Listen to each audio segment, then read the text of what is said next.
Hi, I'm Rebecca Bradley. This is the Virtual Crime Book Club. It is Monday, the 23rd of May 2022, and today we are discussing Good as Dead by Susan Walter. We have Susan with us today. Hello. Hello. I have nabbed a brief bio from your website, I think it was. So Susan was born in Cambridge, Massachusetts. Have I said that right? That's right. The other Cambridge. Yeah. Yes. She attended Harvard University, then moved to LA to work in film and television production. Upon realizing writers were having all the fun, Susan transitioned to screenwriting, then directing. She made her directorial debut with the film All I Wish, starring Sharon Stone, which she also wrote. The film is available on Amazon Prime, and Good as Dead is her debut novel. So thank you for joining us, taking the time to join us this evening. Well, today, wherever zone people are in. Really appreciate it, so thank you. Is there anything you want to add to the bio that I've just said?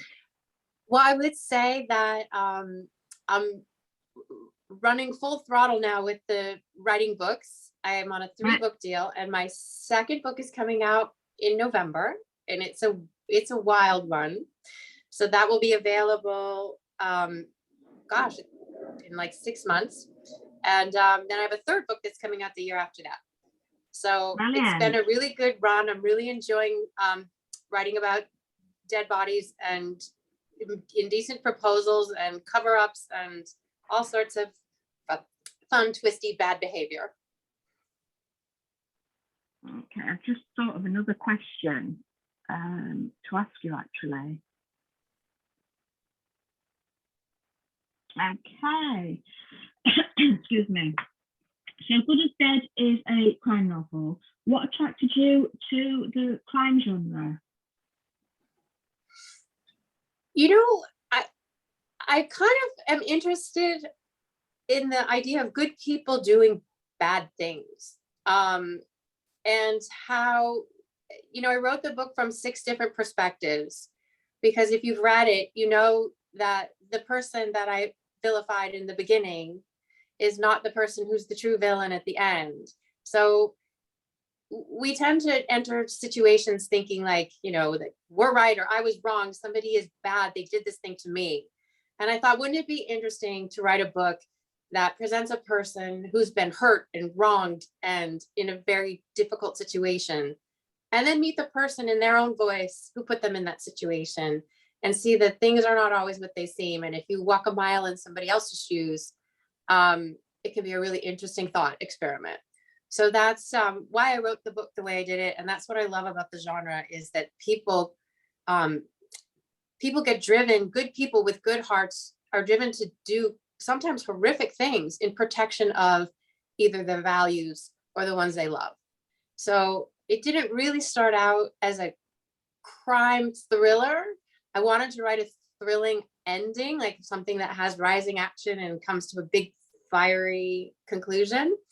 But I was more interested in the personality and the sort of psychological drama of a crime that was a crime, but not really a crime because it was an accident, and all the different layers that are in that. It's not so, you stole my wife and I'm going to kill you, like not so black and white.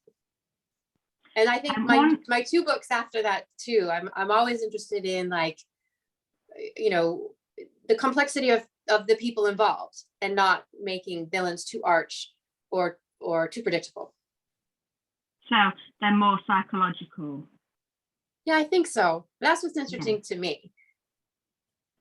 One thing that I didn't say that I usually say at the beginning is, if anybody's watching the video rather than joining the conversation, spoilers will be discussed. So if you haven't read the book yet, you maybe want to read it before watching. So yeah, don't worry about mentioning spoilers. Okay, so everybody here has read it. Yes, Okay, hopefully. I see a lot of Yes, nodding heads. they Okay, usually good. have. Yes. So where did the idea for this first book come from? Was it snippets from here and there, or did the whole thing come at once? That's an interesting question, because I actually started writing this book. I'd been writing screenplays my whole life, or my whole career, not my whole life. But this one just came as a book, and I had never written a book. And I don't know why it came as a book. That's one of the great mysteries of being a creative person. Like, whether you're a musician and you write a song, where does that melody come from? Or you're a painter and you paint something abstract and unique. Like, where did that inspiration come from? And that's one of the things that's intrigued me my whole life about the creative process, is I can't really tell you where the idea came from. I don't know if you remember, I address it in the book through the character who's a screenwriter, when he talks about where ideas come from. And Elizabeth Gilbert has a TED Talk about it that's quite fascinating. Elizabeth Gilbert, who famously wrote Eat, Pray, Love. And she talks about how ideas come through, and as human beings, we more receive them and transcribe them, as opposed to them being of us. Like, that's a school of thought. She talks about how, in her TED Talk, how the ancient Greeks, that's where the word scribe comes from, right? Is because we're not creating, we are not gods. Ideas are gifts. And as a writer, we're more like a radio transceiver. And if we're lucky enough to be on a frequency where ideas come through, and voices and characters and images come through, we get to put them on the page. And I have that kind of magical experience when I write, where I do this thing, they call me a pantser. So there's people who meticulously outline and know where they're going every step of the way. And most writers who function and sleep well, that's how they work. I, however, am unable to outline. I try to use my brain to figure out, what can I construct? I want to build a puzzle, like as if I'm an architect and I want to build a house and put pieces together. And every time I do that, I just go blank. So I do this thing where I just sit and I get an image, and I find words to describe that image or a situation or an emotion. And I write, one chapter leads to the next. And I got to the middle of this book and I had no idea where it was going. And I was just like, just Susan, just trust. And then I was like, oh, what if I made this happen? Is that true? Let's just see. And I follow the path. I'm like that person in the forest with the machete, just cutting a path. Because if I outline, it becomes I don't know, it feels forced to me. Like I'm trying to paint by numbers as opposed to just letting it come through. And since you've all read the book, I'll tell you a secret. I'd written 80% of the book, and I had no idea how I was going to end the book, right? Because that's how I work. I don't have a conclusion. I don't write to an outline. So I'm in this situation where you have Holly, and she's our main character, and she's in this beautiful house with this life that's paid for, and her life should be easy. And you don't want her to give up the house, right? You don't want Cinderella to go back to rags, right? You want the princess, you want your heroine to get her happy ending and live in a beautiful setting and provide for her child. But also, she tried to kill herself. She's deeply unhappy. So I put this character in this impossible predicament, because you don't want her to stay in the house because she's deeply unhappy there. But you don't want her to go back to a terrible neighborhood where the high school is bad and her daughter has no future. So I got to page, 250 out of 300. And I'm like, what do I do? Literally for a week, I'm walking around my house and I can't sleep. And I'm like, I've created this impossible situation, which of course is fantastic when you're a writer, right? You want to put your main character in a situation that seems impossible. And then all of a sudden it just came to me literally in a burst of flames. Oh, I got to burn the house. And that was really the only way to get her out of that predicament in a way that wouldn't be disappointing. You've answered half my questions already. Yeah, I mean, that's it. Where did the idea come from? I don't know where they come from. I'm fascinated. Like when I hear music and I'm like, how did somebody write that music? That's amazing. A melody that's magic to me. Yeah. One of my questions was, are you a plotter or a pantser? That was a later question, and you've answered that. And that just absolutely terrifies me as a writer, because I'm an outliner and I can't imagine. And then another question was, did you know the ending? And you didn't know the ending as you were writing. I didn't know that. And believe it or not, I didn't even know that Jack, the movie star, wasn't the driver. In the beginning, when I started writing it, I thought that Jack was the driver. And then I get to the midpoint and I'm like, if Jack's the driver, the book's over, right? There's nothing interesting. We already know what we think we know. And I'm like, oh, and I had already had Savannah get a boyfriend. And I hadn't made, in my mind, I hadn't connected the boyfriend, Logan, to Jack. I just try to write as many layers and textures and interesting situations, and then somehow connect them later. And I don't recommend it. Like, I've talked to students and people are like, will you talk to my students? I'm like, they don't want to talk to me because my process is completely irresponsible. I don't recommend it. That week when I didn't know how I was going to end the book, I mean, I thought I was going to throw it in the trash bin, because I'm like, there's no way to end this book. There's no way the reader will be happy with either outcome, that she stays in the house or she leaves the house. It's a disaster. I'm done.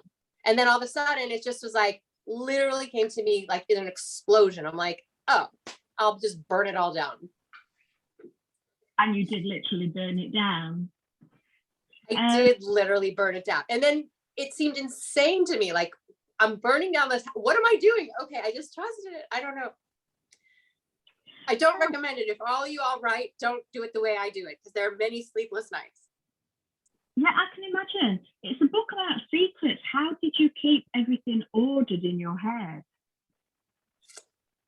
You know, I think that having directed, it was really good, directed a movie, has been really good for my process, in that as a director, part of the process of directing is you have to kind of put yourself in the shoes of the audience, right?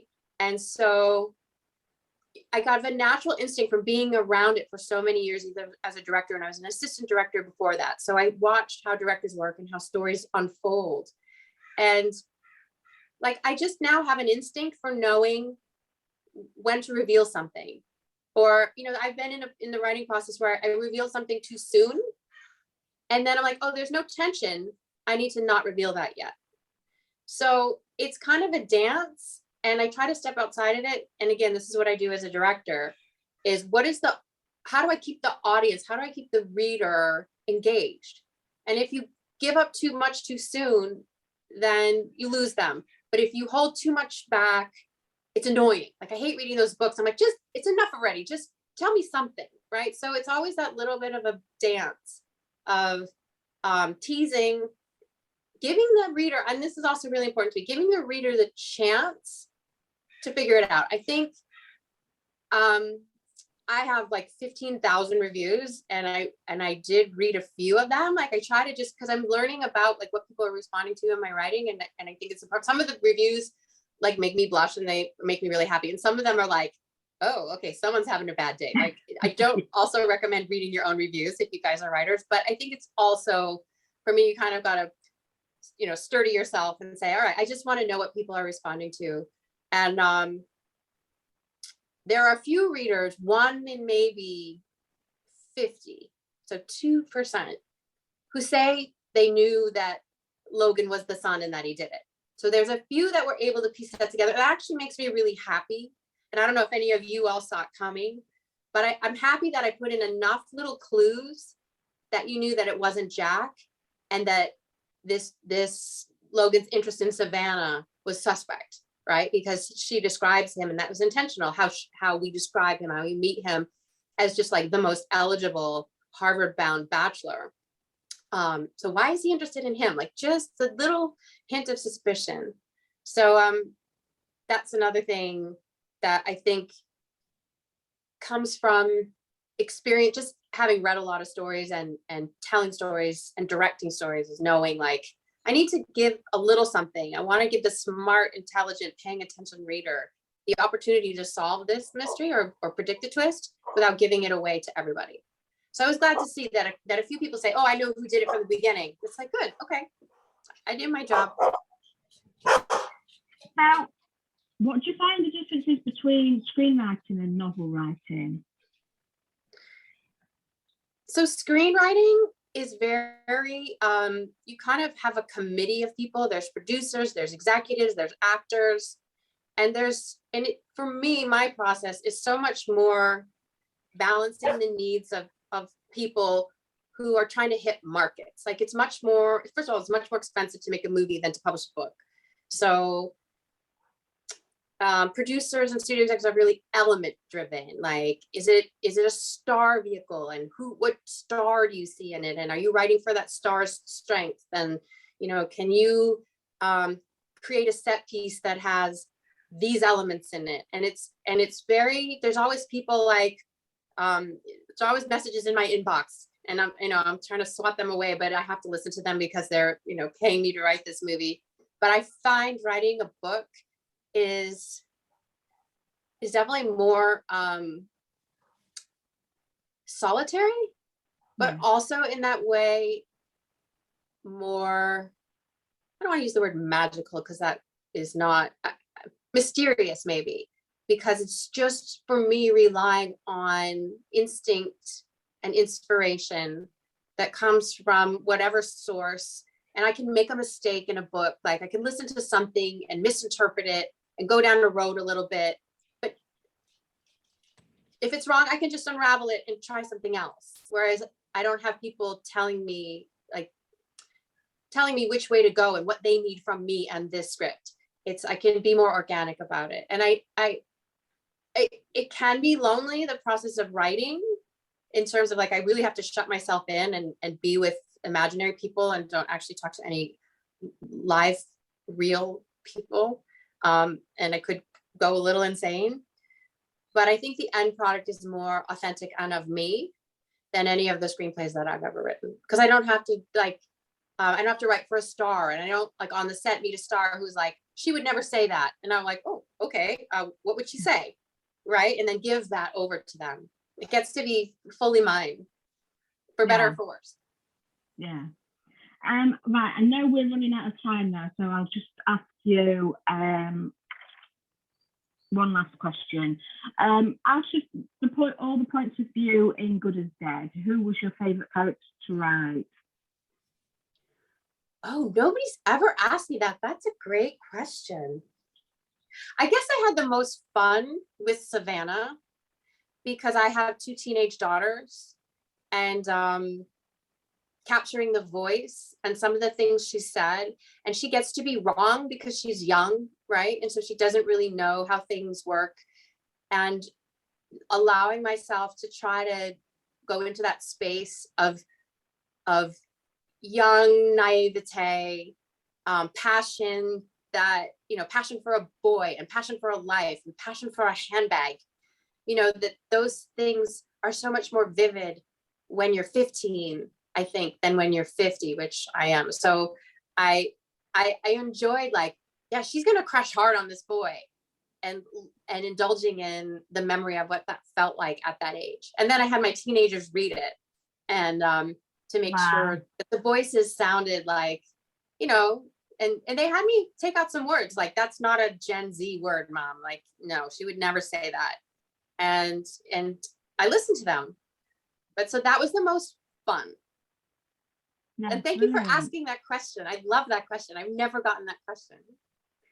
I like that you had your kids check her chapters, and that they gave you some good input as well. Oh, they always do. They're the best critics because they're so in the moment, and they're like, I didn't believe her that she would do that. And I was like, that's what you need to hear, right? Other writers and critics, they tell you what what you should do, and they get very cerebral about it. But teenage girls, they're just like, I didn't like her when she did that. And you're like, I need to keep my protagonist, like, you rooting for my protagonist. So if you don't like her that she thinks that, or she said that, or she did that, I need to look at it. So that's so important. And they're just like, they're very certain about it. They're like, oh, I hate that she did that. Ew. You know, I've had things like, ew, why would she say that? Yuck. And I'm like, okay, she doesn't need to say that. Yeah, And that's what you need to hear, right? it is. Yeah, definitely. You need some constructive feedback, don't you? Yeah. For sure. So you've told us what readers can expect from you next. You've got a book out later this year and one next year. Yeah. Oh, guess what? Hold on 1 second. I just got my advanced reader copies. Oh, wow, I like that cover. Isn't it cool? Body. Yes. Yeah. Somebody else gonna die. Just warning you. Brilliant. That's what we like. And where can readers find you online? So my website is a great place to start because that has all the links to what I'm doing. If I'm doing another movie, I'll put it up there. So I would just go to susanwalterwriter.com and you can just see what I'm up to. I have a newsletter and I only do it once a month, maybe every 6 weeks. So it's not a lot. Just, I don't do it on a timetable. Just if there's something to say, if I do an interview, I might say like, hey, if you like this book, I did a book club and it's available here. So if you send me the link, I might put that in my newsletter I have about, a couple of thousand subscribers. So I try not to overload the inboxes with, be annoying. Just if there's something coming up, like with a new book coming up, if I do some interviews on it, I'll share those in the newsletter. So if you want to sign up for my newsletter, that's on the website, susanwalterwriter.com. All right, brilliant. Thank you. And thank you for your time. Thank you so much for having me. I love me. This is the best part. You talk about screenwriting versus novel writing. This is what I love about novel writing is you meet your readers and, screenwriting, you just kind of hand it off and it becomes a movie and people talk about, the photography and the movie stars, but they never talk about the writer and they never talk about the writing. And they often even don't even talk about the stories. They talk about the special effects and a performance, which is wonderful. And I love all that, but nobody really talks about the writing. So this has been the best part. You guys, the readers, are the best part. And it's just so thrilling to just meet people who have read the book and have something to say about it. So I'm thank glad you. To make it, even though you're obviously not at home today. So thank you for coming. Yeah, thank you, everybody. Happy reading. See you soon. Thank you, Susan. Bye. Bye. Bye.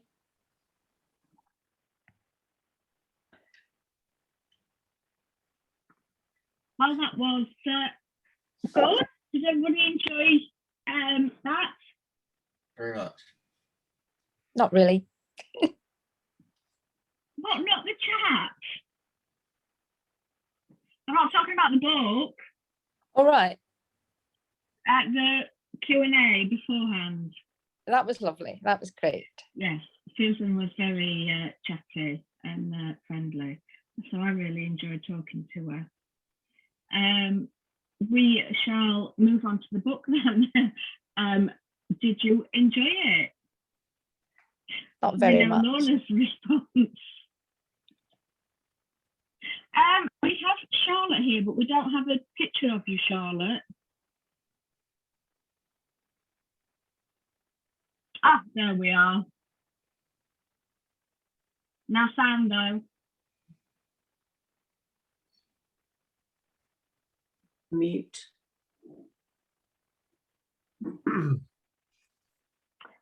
Right, would you anybody that liked the book first? Who enjoyed the book? Norman, you did? I absolutely love the book. I thought it was really, really good. I enjoyed it. I thought the characterization was terrific. The ending, I guess, more or less towards the end, but that didn't spoil my enjoyment of it. If I have any criticism of anything, I thought that the character of the boy's mother, who's always in the background, was secret about where the funds were coming from, that wasn't drawn on very much, because I'm sure even though she was being kept in the dark, she would have seen changes in the boy's behavior. And it's unbelievable that he would have a girlfriend and not want to introduce. So that was somewhat difficult.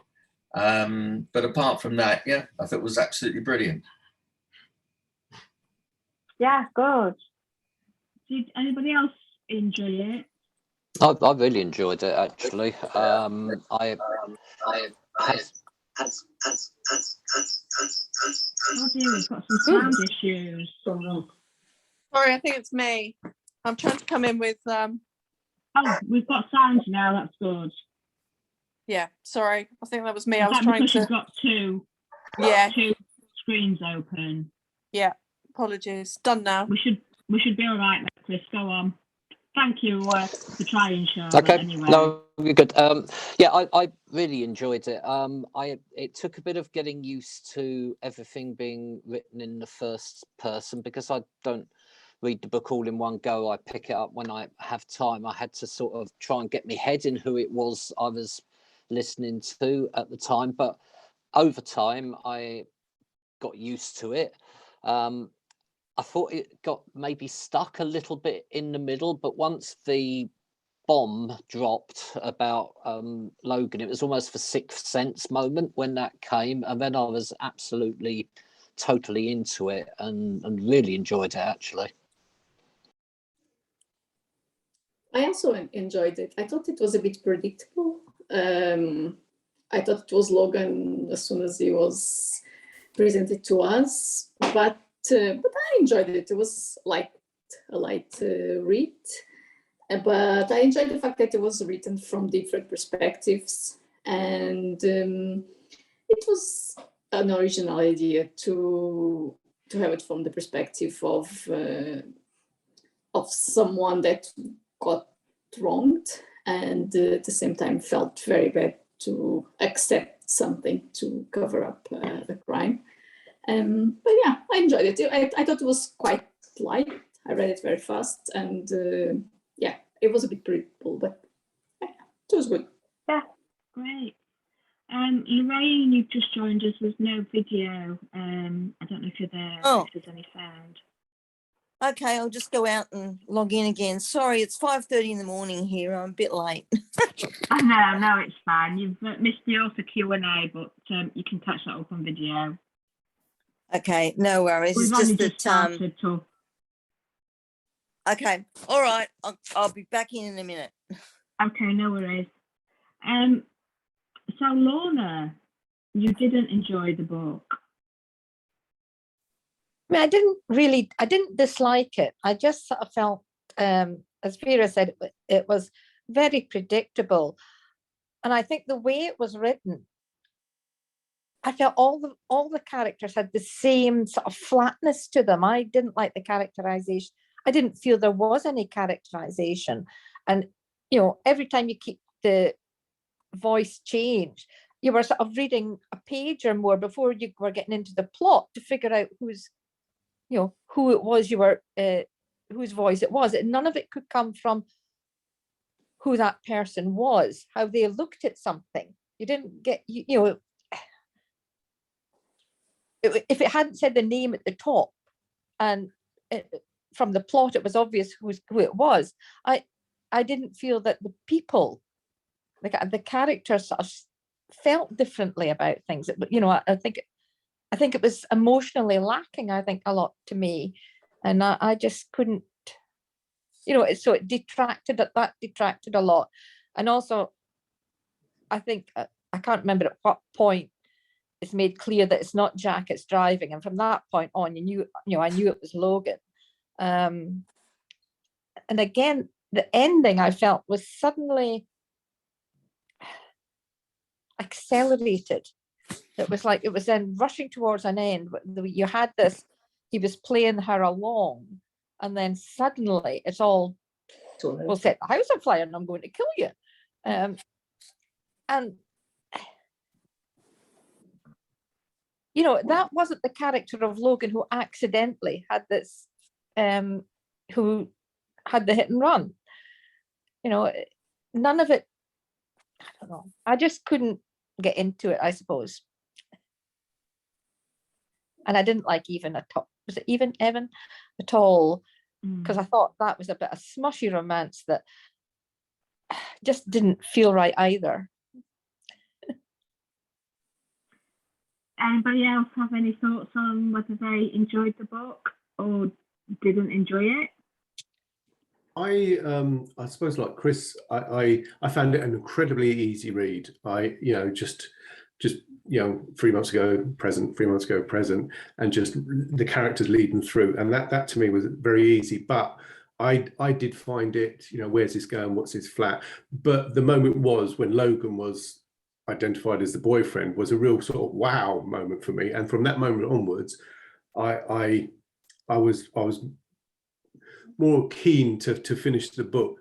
But then it became very predictable. It was interesting to me when she said about the author said about sort of the heroine gets his Prince Charming and stuff, because that to me is very Hollywood, and I like things a little more gritty, a little more British, that sort of thing. So it all felt very nice at the end, like even the lawyer was the love interest and stuff, and that was where it wasn't. But absolutely, when I was really gripped in the centre when Logan was declared as the son / the boyfriend, and that was a moment. But up until then, where's it going? Did you think the 6 point of views worked, or did we not need that many?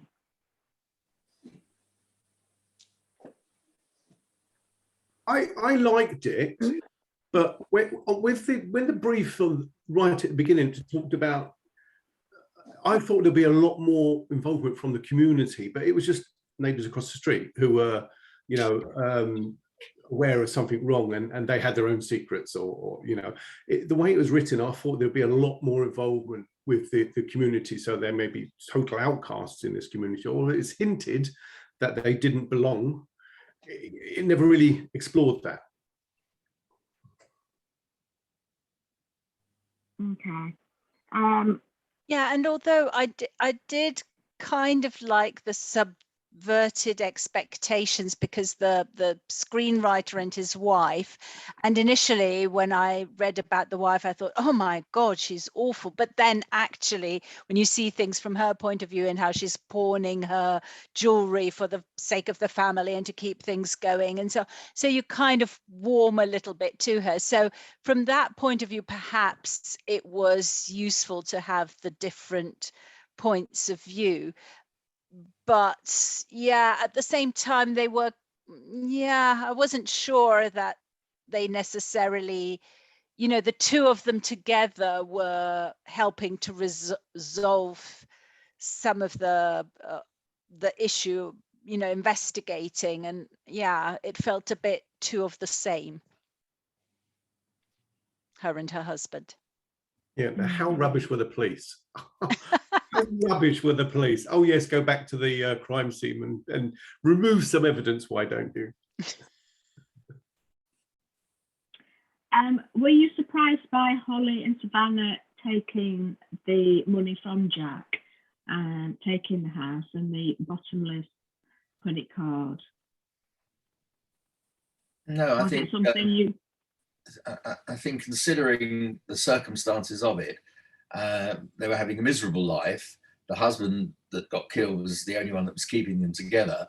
They had nothing there. They had the alternative of, all right, seeing someone punished, but then carrying on living in poverty. But they seized it as an opportunity and justified it on the graces that the deceased husband would have wanted them to come out of that. And it was the girl, not the mother, of course, that was the driving force. The younger one, she was the one that actually agreed to everything and brought her mother into it. So I can imagine that type of scenario. It was actually interesting on the psychology of it, how they all approached it and how they worked. I thought it was a good idea. Especially with the medical bills. I thought that was a real note of realism. Yeah. In the US medical bills. We don't tend to face that over here. Yeah. But I think it was well done that was Savannah that accepted the deal, because I think it made it more believable, at least for me. Because, okay, she's a teenager and she has a different thought process. And for me, it was more believable, because then Holly had no other choice than to go along with it. So, yeah, it was kind of interesting to see how they would deal with this situation.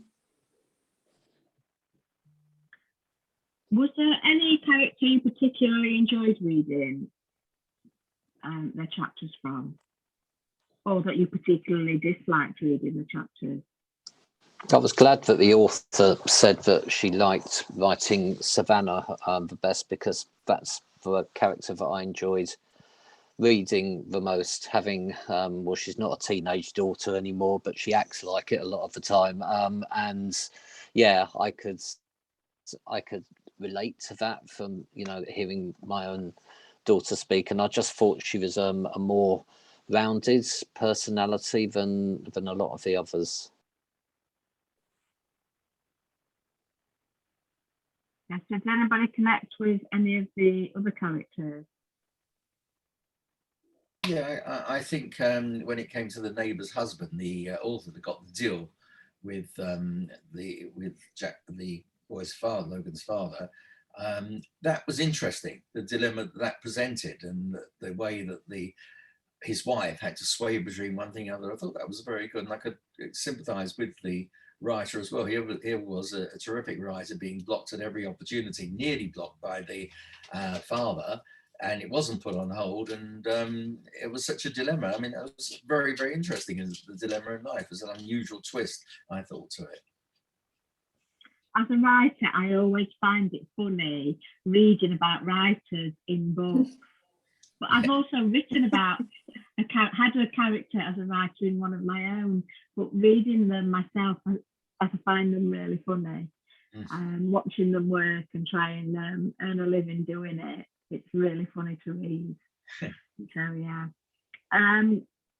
Both Holly and Savannah confided in someone about the accident and the money. Holly confided in Libby and Savannah in Logan. Was Jack unrealistic to think something so personal could be hidden by money?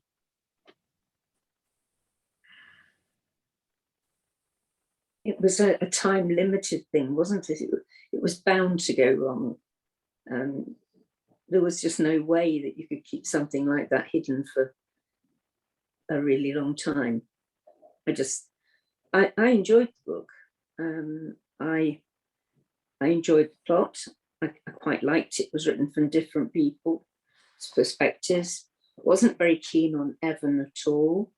But to think that and the minute the boyfriend came along, I thought, right, he's in here for a reason, and came to the conclusion that perhaps he was, that he was involved. And then I felt like everyone else, as soon as it was revealed that Logan was the son, I felt the book had almost ended. It did gallop from then onwards. I felt as though, yeah, it was sort of like 2 chapters afterwards. It seemed to just all fold up too conveniently. It was a bit of a film ending, wasn't it? Speaking of film. Yes, I think it was. I think somebody said it, a Hollywood thing. Yes, it felt that way. But no, I enjoyed it, and I agreed that I think the mother, there must have been something very wrong with her relationship with her son if she couldn't tell that he was hiding something.